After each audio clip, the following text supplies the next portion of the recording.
Hello, delegates. I hope you all have been having a great conference so far. So this year, we've decided to add a new element to our conference with the speaker series. So our first speaker is going to be Professor Kim Dohyeong. He's an associate professor of public policy and political economy and geospatial information sciences at the University of Texas, Dallas, along with being the director of Geospatial Health Research Group. So before, I don't want to get into too much, I'd like him to explain more about it. So let's go ahead and welcome our speaker.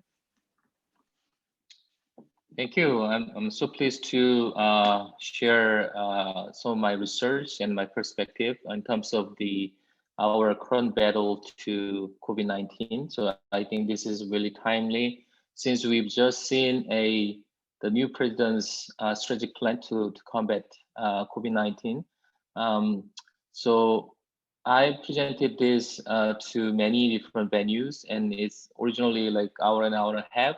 But since I have only 30 minutes, I will try to maybe speak a little fast and maybe skip some graphs and some slides, and try to finish up within about 20-25 minutes and leave about 5 minutes for question and answer.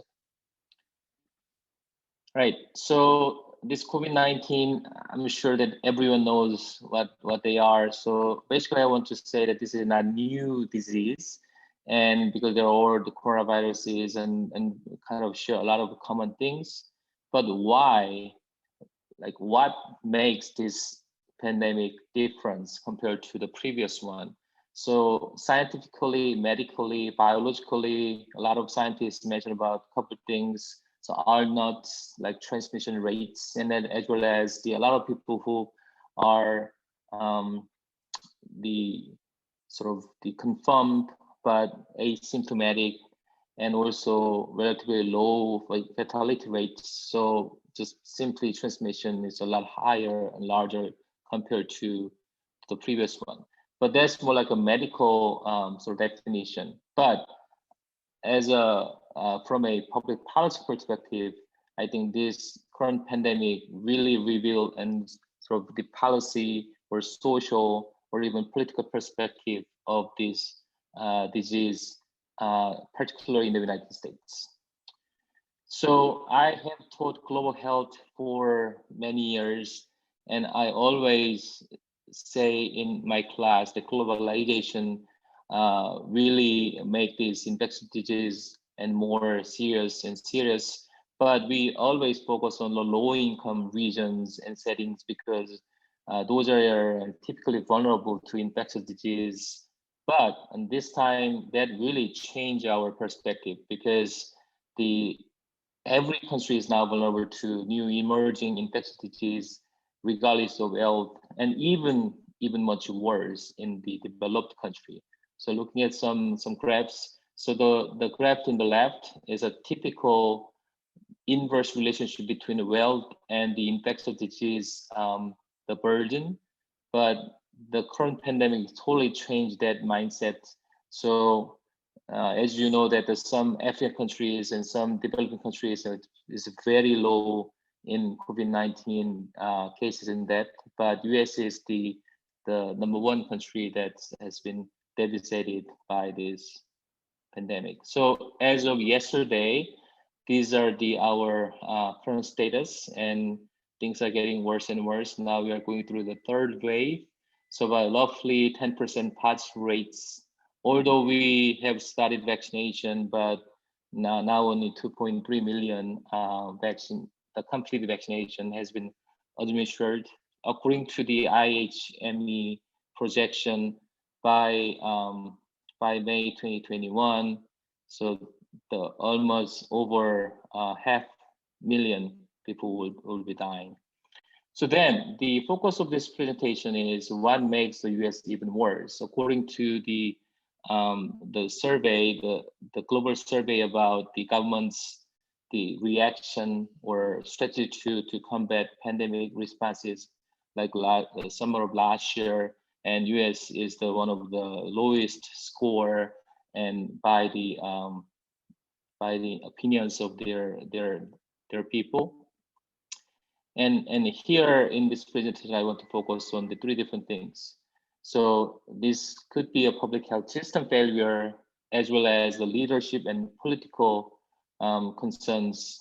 And also that reveals the social and cultural factors, which is very specifically sort of the ongoing in the United States. So as you all know that the US is the probably only one country that that has a lot of the issues with the health disparity by their sort of social status, economic status, living conditions, and work circumstances. There are so many sort of the factors that makes this country more with a lot of disparity in health. Also, US is one of the few countries that has no universal healthcare systems and driven mostly by the private sort of the setting in healthcare. And also the governmental policy or strategy to combat to this type of pandemic or infectious disease crisis. And there has been a trend that the government is less willing to spend their budget and resources to handle this type of the emergency preparedness. And specifically, people of color and low-income individuals historically have faced greater barriers, but that's even worse during this current pandemic.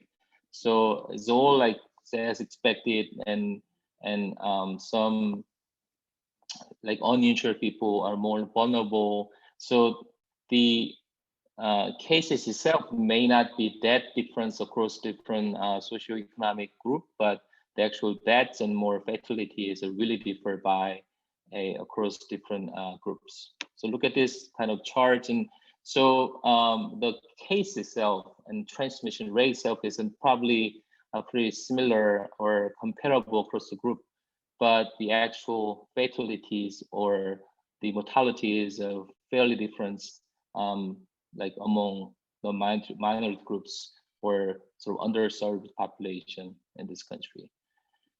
And that's partly because of the comorbidity with COVID-19, because a lot of the death with COVID-19 are found as a person with some pre-existing conditions such as hypertension, diabetes, and mostly vulnerable among the underserved people who have not been able to see a doctor routinely and then take care of themselves under some kind of public health sort of measures. And then, so even with some recent efforts of the covering or including people for the healthcare coverage, but it has been declined a little bit since 2013, but they stay stagnant in around 10% since 2015. So most of people who are uninsured are found particularly vulnerable to current pandemic. And even if they are covered by some insurance, depending on the quality and accessibility to their type of insurance, they are not willing to or not able to see a doctor to get some immediate or necessary action. But also depending on their type of work and type of the living situation. So staying at home could be a luxury. So even if they are not willing to or willing to stay at home or do some social distancing, but because of their job type and this social distancing or staying at home was not really possible. So this type of graphs really show that their socioeconomic status really make them be more vulnerable to that kind of transmission. And private-driven healthcare system is also one of the top reason of the US failure in handling the current pandemic. So back in 2016, and per capita spending on public health in US is less than 3%, and is getting smaller according to the projection. Hopefully that's going to change, but this crisis has been anticipated and predicted, and back in 2019, because a lot of public health job has been reduced during the 2008 recession when never came back. So a lot of the public health experts has warned to the governments about the potential problems of very vulnerable to the future pandemic, but that those warnings have been ignored.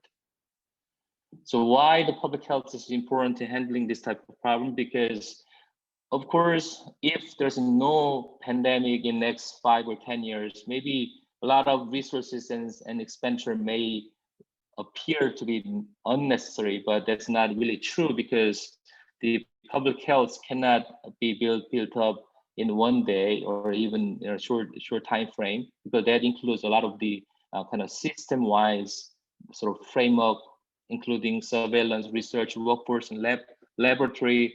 So combining all those really makes a country's the framework of the public health and health infrastructure.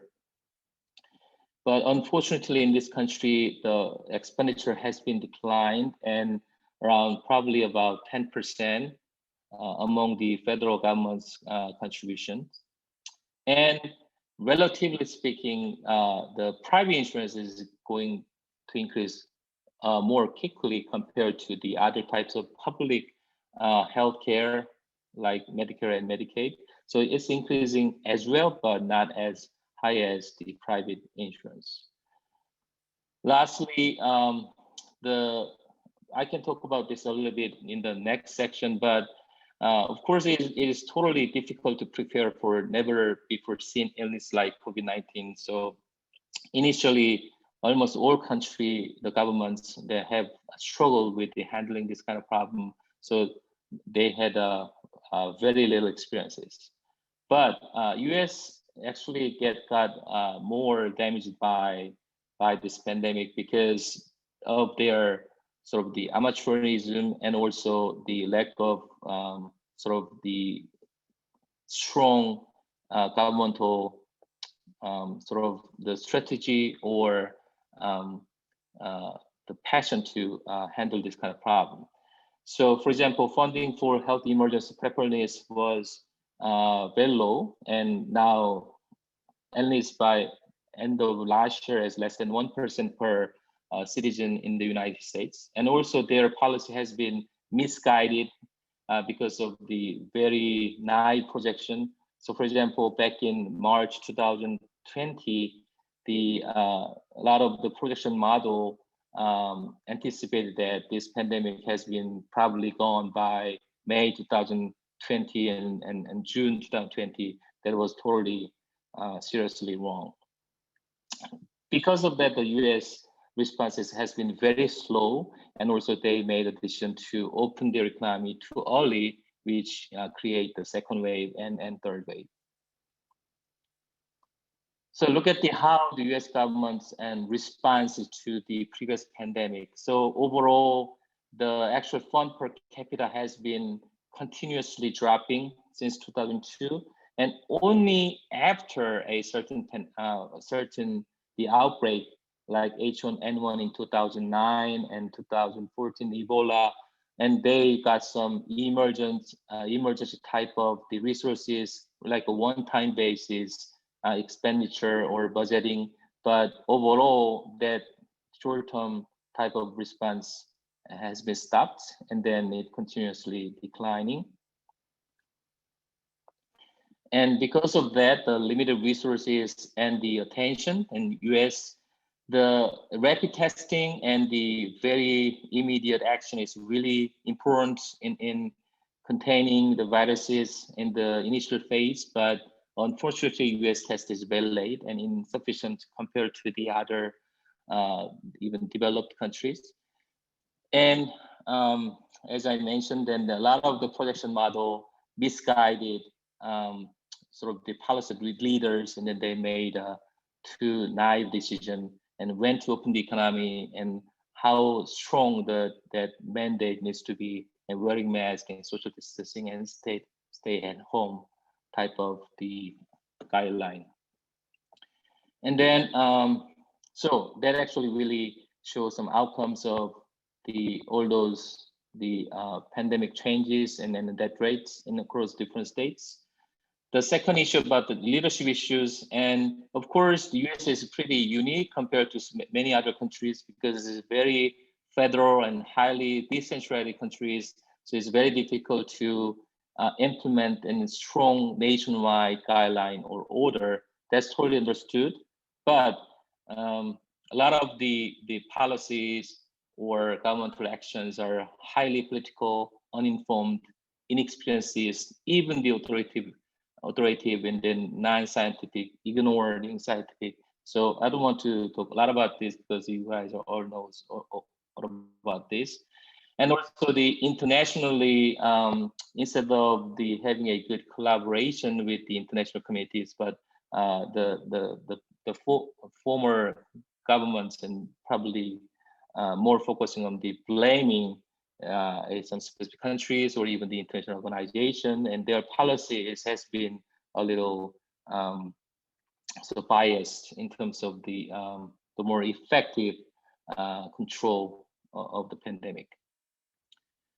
And as I said, the spatially and locally, the waves are all coming in a different time frame and different spatial zones. So this is definitely difficult to combat, but the actual trajectory is very similar. So I think the good side of these federal countries is more like they can learn from each other, but that it really didn't happen.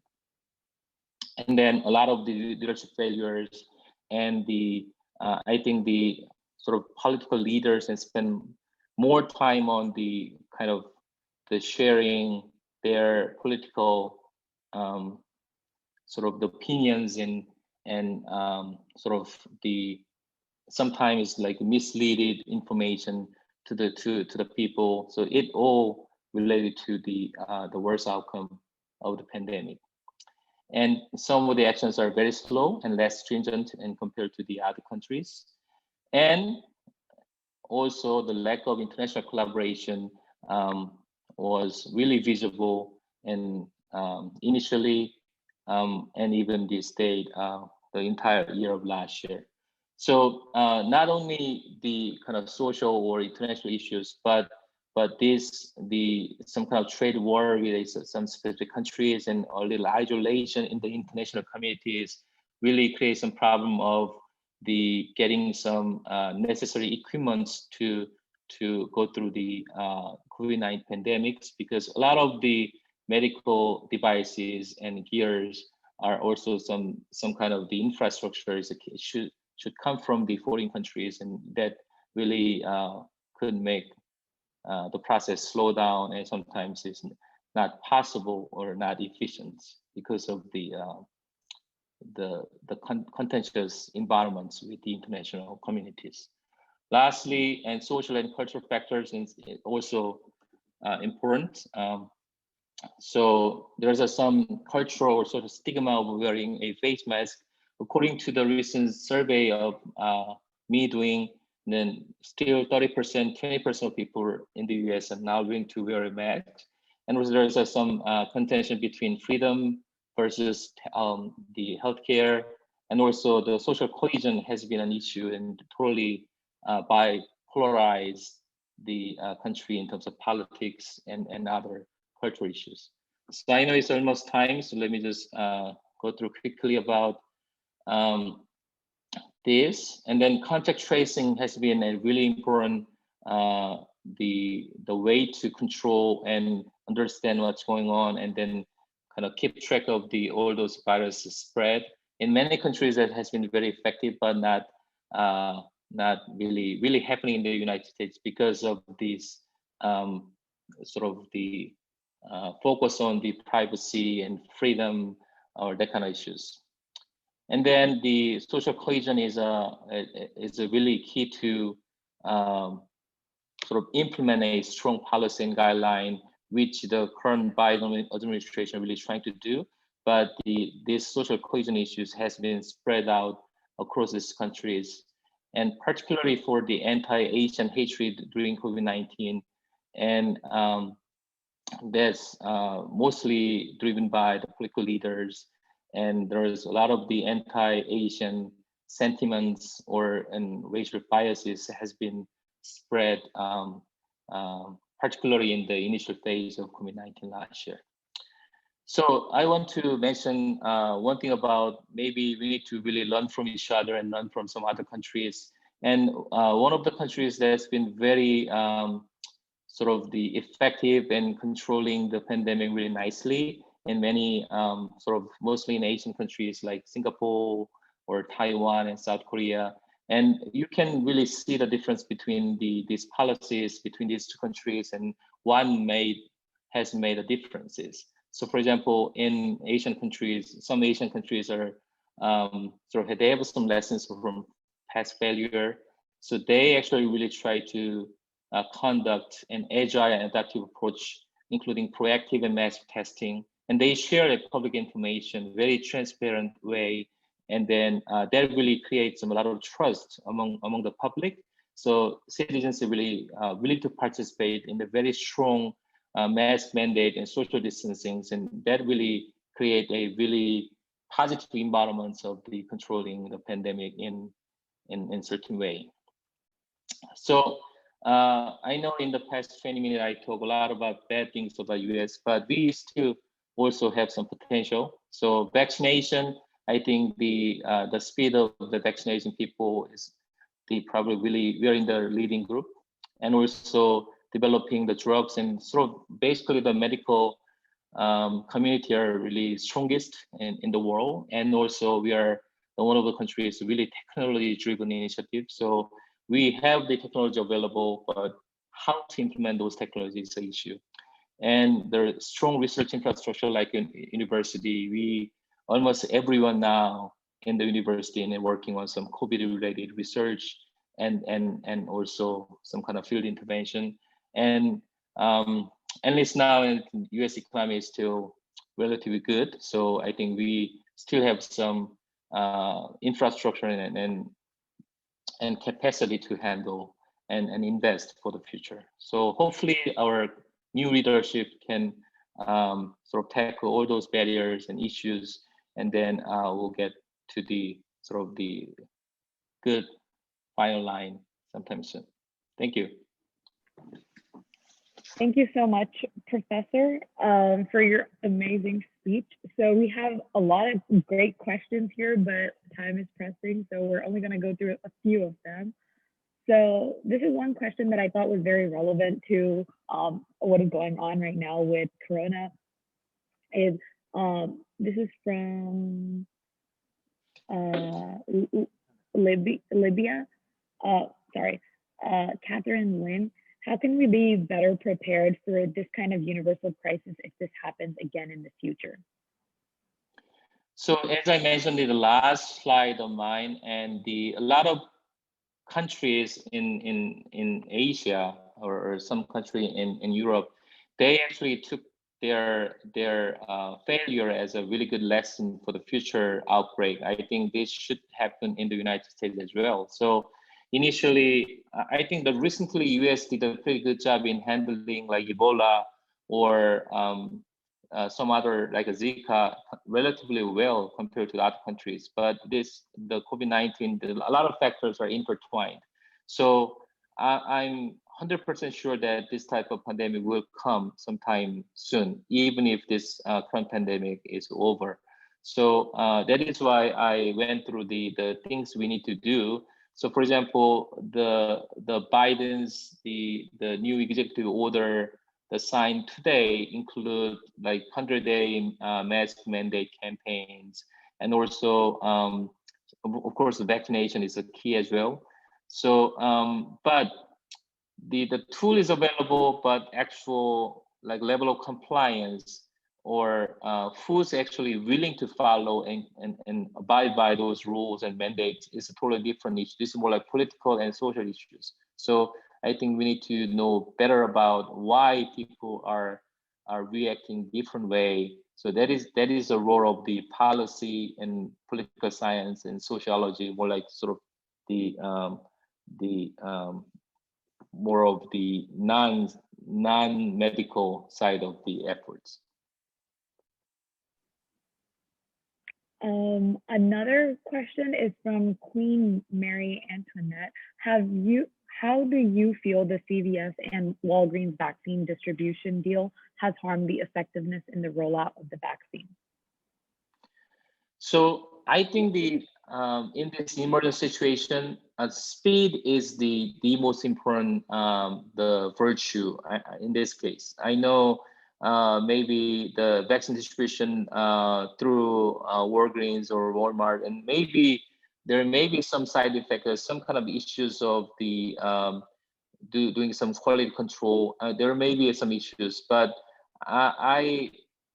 in principle, I like the idea of the distributing the vaccination in a fastest way, because the goal of the current vaccination is not sort of the complete or perfect vaccination. We don't even know that whether this vaccine is effective for a few months or a year. We don't know, and there are a lot of the unclear, uncertain sort of information of the vaccination, whether those who are vaccinated are not spreading the virus. We don't know. So it's a lot of things are under the cloud. So I think this time we can sort of implement any type of the way of distributing as fast as possible to reach out some sort of the level of herd immunity, like 70%, 80%.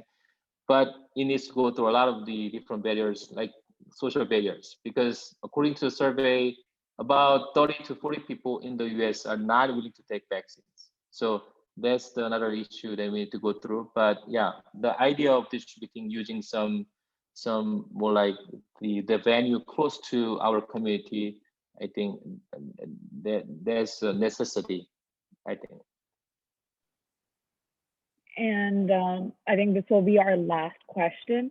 So if politics weren't so divided, I think this is a very MUN related question, would we be able to prevent the pandemic, kind of like how the CCP was able to solve pretty well?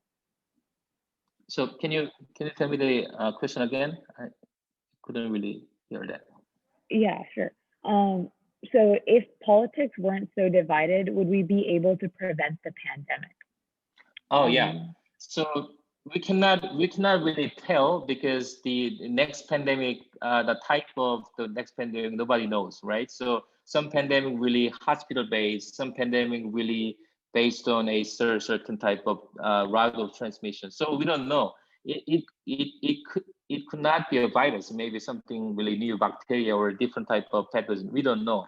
But unfortunately, this current pandemic, the politics have had a really major role in particularly in the United States. So I cannot say that if a country is totally united, but still maybe country may suffer from the next pandemic. We don't know. But I think at least the time to tackle that the new pandemic may be definitely shortened when a country has the sufficient level of unity. That's what we observed in the past year. Thank you so much, Professor Dohyeong. We really appreciate it. And I guess now we'll be moving on to our next speaker, Dr. Golby. Thank you. Hi, I'm very excited to present our next speaker, who was also my professor last semester, Dr. Jim Golby. If you haven't read his bio, he worked as an advisor under both the Trump and Obama administrations in the vice president's office, and he is here to talk about kind of a national security lens on international relations. So the floor is yours. Great, thank you so much. I'm really thrilled to be with you all today, and I'm just excited to see so many young people getting involved in important issues like this. I did Model UN a little bit when I was in college, but having this opportunity at an even younger age, I think is amazing because of the teamwork it builds, the confidence, the ability to sort of wrestle with these difficult issues, to understand different perspectives. So I just applaud you all for getting involved in this, and I hope you're having a great time. Now, I'm going to take a little different tack than the last speaker, and I will try to leave a little bit of time open for questions at the end. But one of the things I want you to think about today is to think about your future career and think about what ways you can find to serve our nation, serve the international community, and what ways you can contribute in ways that will have a lasting impact. I'm going to talk a little bit up front just on my background. I'm not going to go into a great detail, but when I was your age in high school, I had never thought really seriously about joining the military. And it wasn't until my senior year that I was applying to colleges and decided to try to apply to West Point, the United States Military Academy, as just sort of something I did on a whim.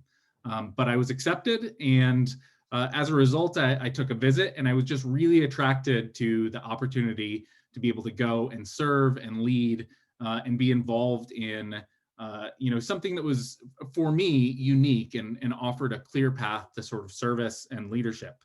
I spent my time at West Point in the late 1990s. It was before September 11th, 2001.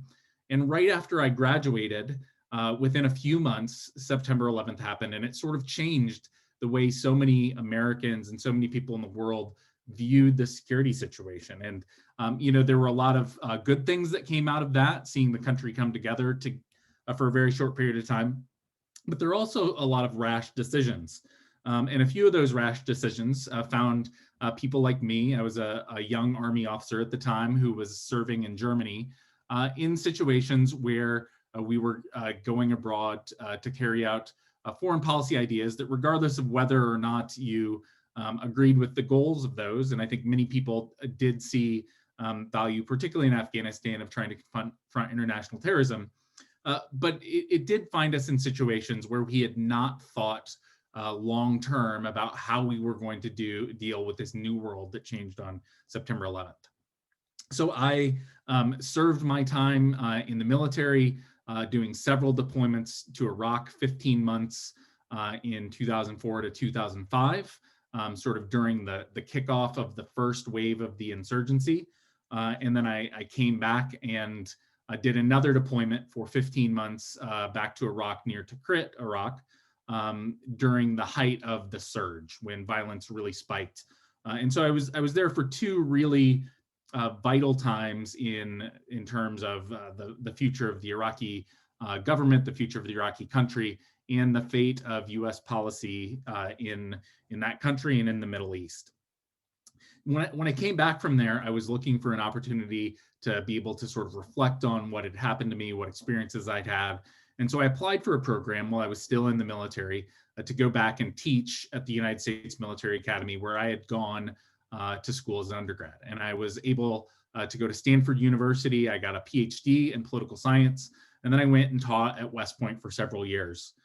After that, I had a number of policy experiences still in uniform. First at the Pentagon, working for the chairman of the Joint Chiefs of Staff on all sorts of issues, from budget issues to the Middle East, to working on policy with respect to Iran. I also then served my year-and-a-half tour in the Pentagon before moving on to the White House, where I went on a fellowship still as a military officer. And I worked for now President Biden when he was Vice President Biden for 13 months at the end of the Obama administration. I worked on nuclear weapons policy. I worked on the Defeat ISIS campaign, Middle East policy in general. And then later, when the transition occurred as a military officer, I stayed on in a position on the Vice President's National Security Staff. And I worked for Vice President Pence, also working on Middle East issues, Afghanistan and South Asia policy, as well as some other issues related to Europe and NATO. And then from there, I went on to NATO headquarters in Brussels, Belgium, where as a military officer, I worked for the US ambassador to NATO, who is Bailey Hutchison, a daughter of Texas, former senator, who just finished up her stint, her 4-year stint as the ambassador, and should be moving home to Texas now if she hasn't already. So I had a broad military career of about 20 years, where I saw a lot of different perspectives, from combat to the White House to the academic sphere of trying to prepare people to deal with these different environments. And throughout all those things, I think, what motivated me to stay in was not some, high-minded vision of American policy, but what it really was an opportunity to serve, an opportunity to dig into problems that I could work on a day-to-day basis with the people who were around me to try to make whatever situation I was in just a little bit better. So when I retired from the Army, I was looking for another opportunity to go and be a part of a team, and that's why I decided to join the Clements Center for National Security at the University of Texas at Austin. And I continue to work on a lot of policy issues related to the relationship between the military and American society more broadly. Now, I don't want you to come away from this talk thinking that being in the military is the only way to serve. I think that's something that unfortunately has developed over the last 20 years, is this idea that somehow military service is fundamentally more important or more valuable than other kinds of civilian service. But I will tell you, on all of my assignments, I saw public servants, whether they were from the State Department, from organizations like the U.S. Agency for International Development, U.S. Treasury, the Office of Management and Budget. I saw all of these people, in many cases, deployed overseas to Iraq, to Afghanistan, to Kosovo, doing many of the same, enduring many of the same types of hardships that people in uniform did, but also contributing in other ways. And I also saw firsthand, whether it was at NATO, whether it was at the White House, whether it was at the Pentagon, that even when you aren't deployed overseas, that there are all sorts of ways that you can serve. There are all sorts of ways you can dig into problems and try to make those problems better. I think one thing, as I look around the world today, there are lots of reasons to be frustrated. You can see the attack on the Capitol on January 6th, 2021 as a really dark day in American history. You can see divisions around the country. You can see frustration with US policy overseas in terms of foreign policy, and whether we're really getting the things out of the investments we're making that we hope we are. But I hope one thing that all of you take away is that, well, when you look at all of these problems as a whole, they can be overwhelming. If you focus in on one area or one thing, and you sort of dig in and do the best you can to serve and to lead and to work as part of a team in your area, you really can make progress, and you can do things to make our country, our world, your community a better place. And so I'm going to give you a few pieces of advice, and then I'll open it up to questions. So when you're in high school, it's natural that many of you, if you're thinking about your future, you get focused on this question that people always ask you, who or what do you want to be? What are you going to do with your life? And I think sometimes we get so focused on the individual career path, whether it's I'm going to be in the military, I'm going to be a high school teacher, I'm going to run for public office, I'm going to be a garbage man, whatever it is. We get so focused on what job we're going to do that we lose sight of some of the bigger questions. So one of the things that I want to encourage you to do is, anytime you're tempted to ask, what do I want to be? It's great to think about those questions, but I want you to spend at least as much time asking yourself and answering the question, who do you want to be? Because one thing that I've learned is that you won't always end up in situations that you expect. When I was in the Army in the late 1990s, I never would have dreamed that I would be deploying to some place like Iraq or Afghanistan. I was convinced that the biggest thing I might do was to deploy to a peacekeeping mission in Kosovo. If you just asked me 5 years ago if I ever thought that I would work in the White House, I would have said no. And then I had that opportunity. Or if you would have asked me if I'd ever moved to Texas, I probably would have said no, because it's not something that I planned. But throughout your lives, throughout your careers, there are going to be different opportunities that pop up, whether you're moving around or whether you're staying in one place. And whether you stay in one job forever or whether you move every 2 or 3 years, one of the things that I think is most important is answering that question of who you want to be. What is it that you want to stand for? What kind of person do you want to be? what values do you want to have? And it's good to have people that you look up to as mentors, as role models, that you can try to look at them and figure out what are the attributes that they have that I want to model in my own life.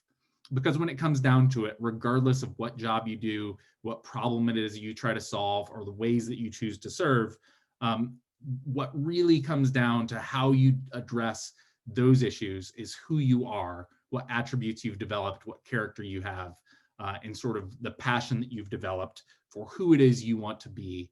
And it's worth keeping that in mind. The other thing I want to say as a high school student that I wish somebody had told me a long time ago is that you need to spend a lot of time focusing on what you want to have most and not just what you want to have now. It can be tempting to look at, lots of different things that are going on in your life. It can be tempting to look at all the different challenges or opportunities that you have and to just dive into whatever seems, the easiest or the thing that your friends are doing. But sometimes we get so focused on these short-term questions that we forget to think about the long-term goal of who we want to be, what do we want to develop, and do these little steps that we're taking today actually play into this larger question that we just thought about of who it is that you want to be. And so thinking about connecting your sort of day-to-day life with that longer-term vision of what kind of person it is you're going to be, the kind of integrity and character you have, I think are important. And the last thing I challenge all of you to do, regardless of how you do this, whether it's in your local community, whether it's in your church, whether it's the national government, whether it's going overseas in the Peace Corps, is look for ways to serve something bigger than yourself. It may, as I said, it may be your community, it may be your church, it may be your neighbor, it may be going to an entirely different country and working with underserved minority populations. Or it may be focused on difficult issues that we're dealing with home, right here at home, related to polarization and hatred, racism, violence, all of the different things that our nation is dealing with now. But I would challenge you to look for ways that you can be a solution to some of those problems. Because when we look at all of them as a whole, as I pointed out before, they can be overwhelming. But if you focus on a problem that you can solve and you get together with other people who are committed to serve and to lead and to work together, you really can make at least your corner of the world, your part of the world, whether it's in Iraq or Texas or Washington, D.C., you can make that part of the world a little bit better. And so I challenge all of you to look for ways to serve, whether it's in the military or not. We need great people. We need strong civilian leadership. We need strong communities. And I think all of you, by being at a conference like this one, show that, that's something that you can do and that you want to do. So make the most of it. And with that, I will open it up to any questions that you have. Okay, so before I get to asking questions, I'm just going to mention to everybody that obviously the Q&A session is open, so please, you can navigate to the bottom. There's, I think this is Q&A with like little speech bubbles, and you can enter whatever you like, and we're going to look through and answer some of these questions. So and I'm just going to kind of start at the top down and see here. Where's question by Arjun? I'm not going to try to write his last name because I'm going to mispronounce it. I'm sorry. Do you think there's still redemption for the current nation's political divisiveness, or are we too divided to be united again? Yeah, it is.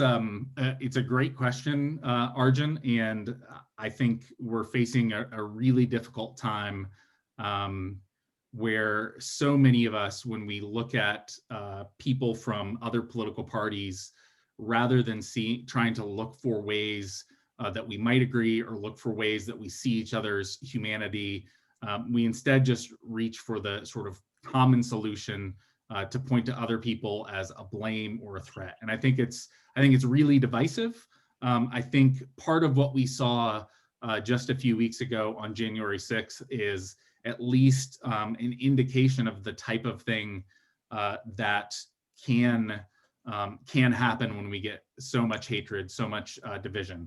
Now, to the question of what can we do about it, it's a much bigger question than any of us can solve on our own. I think a lot of it is tied into the way that we consume media, the fragmented bubbles that we create, where we get, our opinions repeatedly reinforced with other people who agree with us, and particularly with other people who want to blame the same people that we do. I think a lot of our politics is really driven on this sort of hatred. And I think most of the time we are hating caricatures of many of the people we're disagreeing with, instead of actually having real policy disagreements anymore. But I think what all of us can try to do is to be, voices of reason when we engage on social media, instead of being the person, who jumps in to dunk on somebody with a quote tweet or a TikTok video that, criticizes somebody. Try to be somebody who, looks for the good, looks for ways to be positive, that tries to spark dialogue across different people. It's not just left and right or Republican and Democrat. There are racial divides in this country. There are religious divides. There are all sorts of underserved communities that just don't interact. And so I think if you can be one of those people who helps everyone appreciate each other's humanity, you'll realize that there may be some really big things that we disagree with, but there's a whole lot we have in common. And so, I will say I am pessimistic that I don't see, a clear path to getting over these divides in the short term. But I do think it's something we can overcome. It's not the first time the United States has been divided. We've fought a civil war before. So there certainly are pathways back to redemption. There are pathways back to greater unity, but I'm not sure what they are yet. And it's going to take all of us making sure that we actually want more unity before we can do that. And so I think the best way to do that is to appreciate each other's humanity, each other's diversity, and try to look for the things that do bind us together, even when we disagree. So I'm going to move to our next question. And this is actually kind of a two-parter, it looks like, from Queen Marie Antoinette, who apparently is still alive. That's crazy. And Oman, which, it's we have people from all over the world here. If you worked on the ISIS campaign, how do you feel about the assassination of Soleimani? And the follow-up is, do you think that the assassination of Soleimani may have pushed Iran to further their nuclear enrichment program? Thanks. Yeah. Difficult but really important question. So what I will say is I think Qasem Soleimani was an individual that was involved in a lot of illicit activity, that harmed innocent civilians throughout the region, that harmed some American soldiers, and that did a lot of damage long-term to Iran's interests, and helped destabilize a lot of the region. So I think on the one hand, when I look at it, am I glad that someone like him no longer is in a position to do those things? Yes, I am. But I will say I think the way that the United States went about that, and not just went about it, the fact that the United States targeted him in what arguably was not a legal strike, was deeply, deeply problematic. I think there were a lot of questions that we should have thought through and asked before we did that, in terms of going through the questions to make sure that we had sort of the public support of Congress, that we had thought through the implications of targeting individual military leaders like that. Obviously he was in Iraq, involved in potential attacks on US soldiers, some of which had been ongoing and some of which continued later. So there are difficult questions to deal with, but I think sort of the unilateral and unconsidered way that the Trump administration approached that was probably one of the worst ways that they could have approached a deadly, quite literally serious question like that.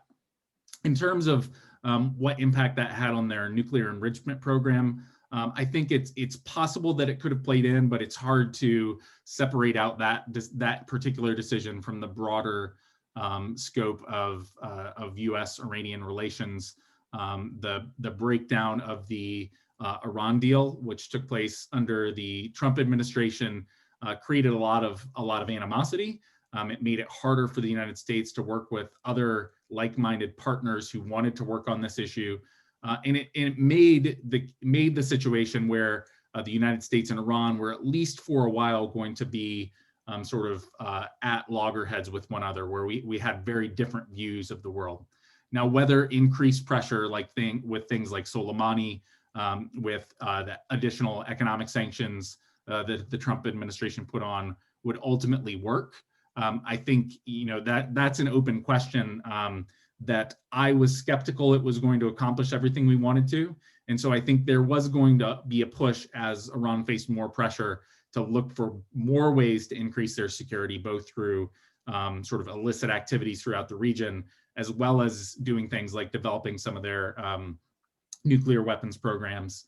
But whether that specific case was one that did it or not, I'm not sure. It obviously resulted in several continued attacks on US soldiers in Iraq. But I do think we've taken a very antagonistic role with Iran, in many cases for very good reason. But I do think we have to ask the question of whether or not we can get to a situation where, as much as we disagree, we can find either ways to cooperate or to more directly disrupt all of the dangerous things that I think many Iranian military forces are doing throughout the Middle East. So I'm going to start kind of limiting the questions we're going to get to, because we have about 6 minutes left, and we can probably stay a little after if there's people that are really interested, but just keep in mind your committees are going to be starting around 5. And I'm going to ask this question from the Republic of Uganda. And it says, my question is, do you believe that the political division in America today is somewhat responsible or has led to the increasing power and influence of countries like Russia or China? Another great question. I think I would come at it a little different way, in that I don't think our political divisions have necessarily led to the increased power of China or Russia. But I do think that both of them are taking advantage of our divisions, and that they see divisions in the United States as something that they actively want to exploit.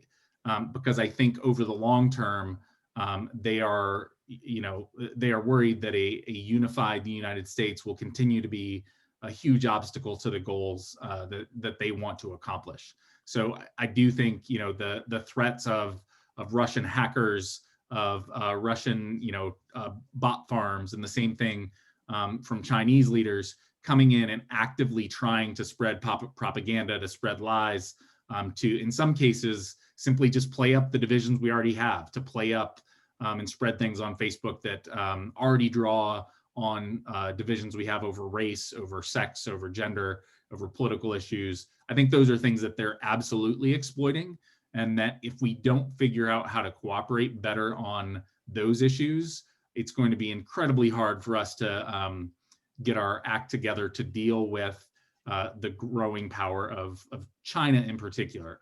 China's trajectory, again, I don't think it's necessarily tied to US divisions, because it was a much longer trend of China being, to some degree, integrated into the broader international system, of drawing so many Chinese citizens out of poverty, of having a very rapid growing economic base, partly because of US decisions made in the 1970s to open up ties with China.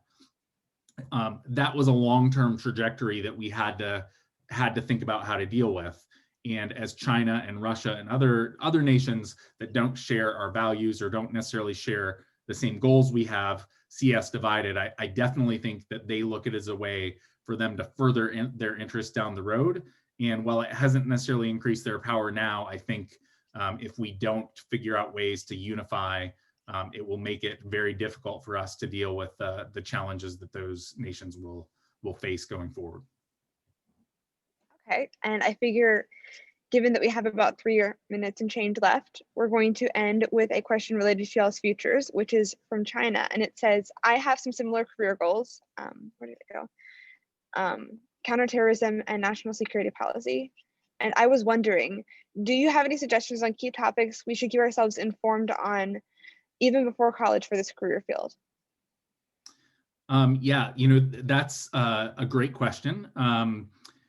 I think with counterterrorism and national security policy, I think it's good even before you get to college to try to expose yourself to some of the thinking that is out there already. And there are a lot of different organizations that do this, whether it's think tanks like the Center for New American Security or the Center for Strategic International Studies, places like the Brookings Institution, on the Republican side, the Hudson Institute, and other think tanks, the Council on Foreign Relations, Foreign Affairs. I think looking at some of the ongoing debates about this is really useful. But what I would encourage you to do is, first of all, to start thinking harder about cultural understandings and what drives grievances, what types of things cause radicalization. Why might someone be willing to do these things that seem so irrational to us? In starting to look at grievances, to look at human nature, and what to get a better understanding of what drives people to become terrorists or drives people to take on extremist ideologies, and to read accounts like that. There's a woman named Catherine Ballou who in the US side wrote a book about, it's called Bringing the War Home.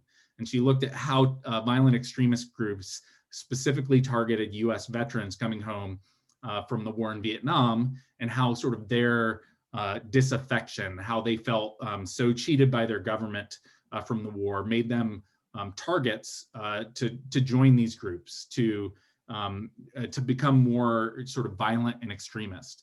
And I think understanding those types of things, whether it's in the US or in other cultures, what are the things that can drive people to sort of cut themselves off and to take on these types of situations? It's usually, economic factors can play a role, but a lot of times it's values, it's beliefs, it's this sense of disaffection from their communities, and getting a much deeper understanding, for those things, I think, are the longer term solution. We can do things like, raids and drone strikes all the time, but they fundamentally don't solve problems. They may, in some cases, for really bad, terrible people who are going to do other people harm, be something that can buy us a little time to get to better solutions.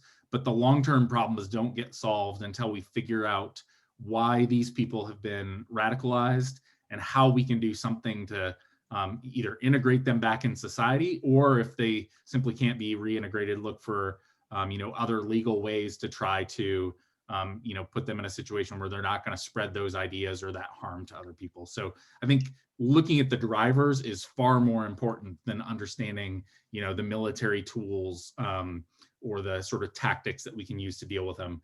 But it's looking at the drivers of grievance and why people might be attracted to these dangerous ideologies and to do these terrible and dangerous things.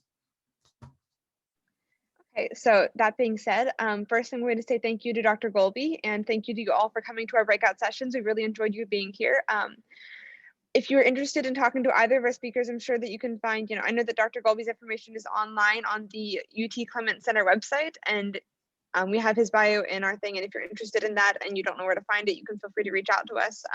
My email is registration@houstonareamon.org, and a lot of other emails for some of our OHT members are on the website. If you're particularly interested in staying around, and we can probably get some people to ask some verbal questions, but for the most part, I figure most of y'all should be going back to your committee rooms right now. So thank you for coming and have a good day.